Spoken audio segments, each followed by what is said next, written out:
Bonjour à tous les amis, on se retrouve pour la Bugatti Veyron Super Sport qui est complètement terminée. C'est un véritable monstre. Elle est magnifique.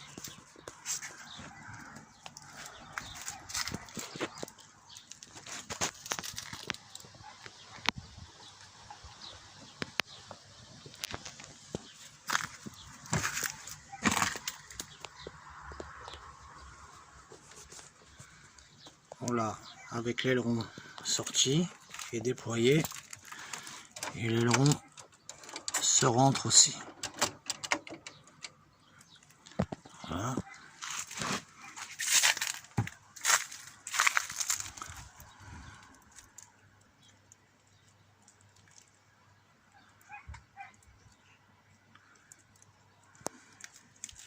Elle est vraiment de toute beauté. Un véritable missile. C'est vraiment très très beau. Alors, ouais, bon, moi j'avais donc repeint un peu, j'avais recouvert les sièges de cuir. J'ai un petit peu du mal à filmer l'intérieur. Alors, il y a un petit défaut avec les clignotants. Ils ont dit de revoir le branchement des câbles. Ça me fait un warning. Voilà, là ça y est, ça marche. Hop. Quand on pousse le commodo là-bas, voilà. Donc, attendez, voilà.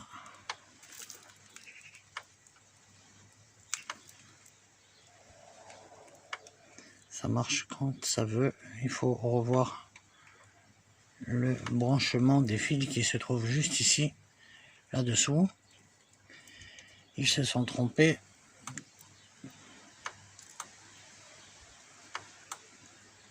Ils ont inversé les... Voilà. Et là... Voilà. Bon, après, quand on appuie sur la pédale stop des freins,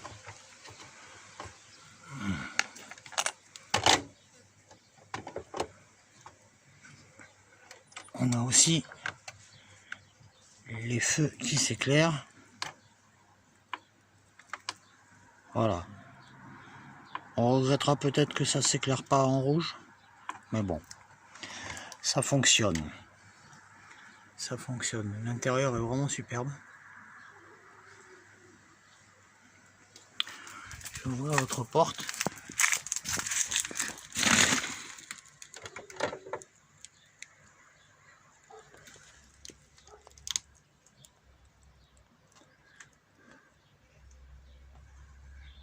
Voilà ce que donne l'intérieur.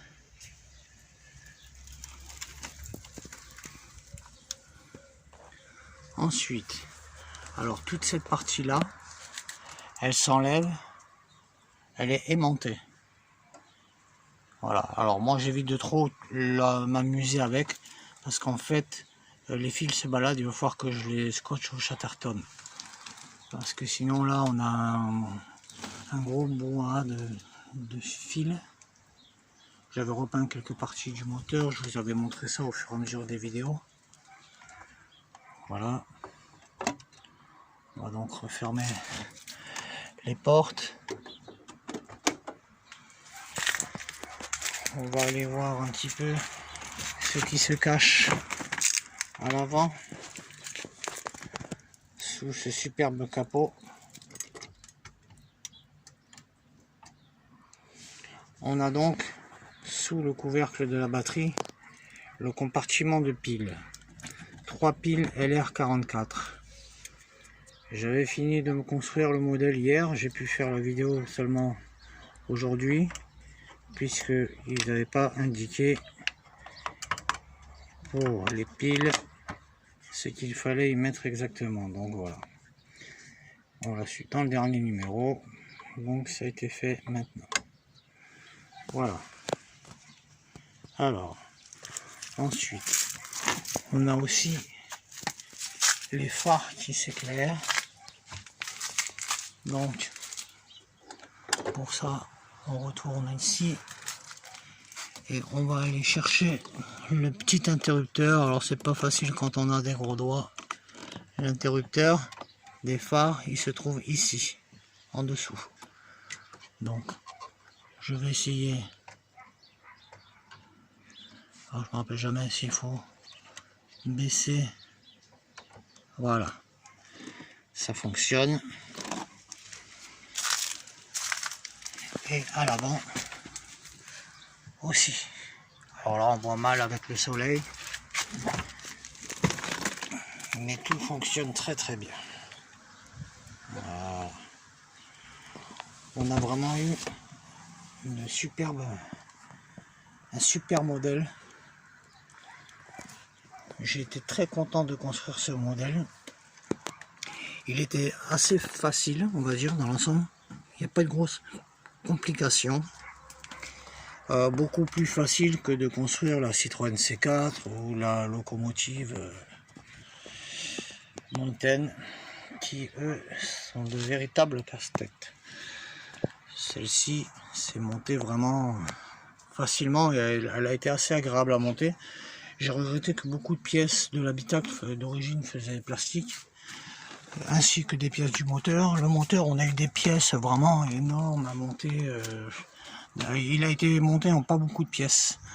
On a un peu du mal à comprendre les 120 numéros, quoi, en fait, qu'il a fallu pour la construire. Je pense qu'ils auraient pu y arriver avec 100 ou 110, ça aurait largement suffi. Enfin bon, c'est comme ça. Voilà. Je regrette aussi qu'il n'y ait pas eu le bruit du moteur. On y était habitué depuis quelques temps avec les modèles de chez Altaïa. Et là, on a simplement les phares, les feux stop. Bon, ils nous ont rajouté les clignotants qui marchent un peu quand ils veulent, comme vous l'avez vu. Voilà.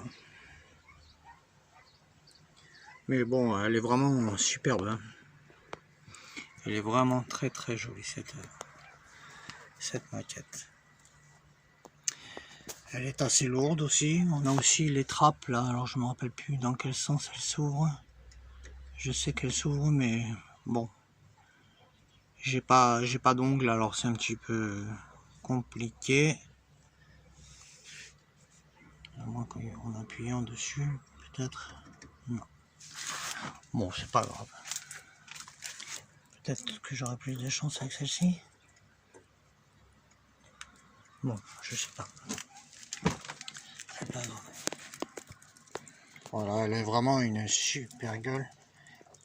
Même si, à l'heure où l'on sortit, on s'attendait plus à voir une Chiron.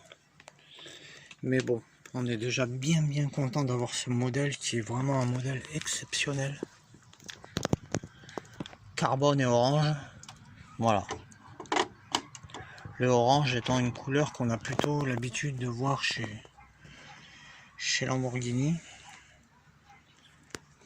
que sur Bugatti, mais ça rend très bien. Ça rend très bien, surtout avec ce mélange de carbone qui est vraiment très beau. Vraiment aussi bien fait à l'échelle. C'est vraiment génial. Honnêtement, je suis super content. Voilà. Nous avons eu vraiment quelque chose de beau. Elle a vraiment un look d'enfer. Et bien voilà les amis.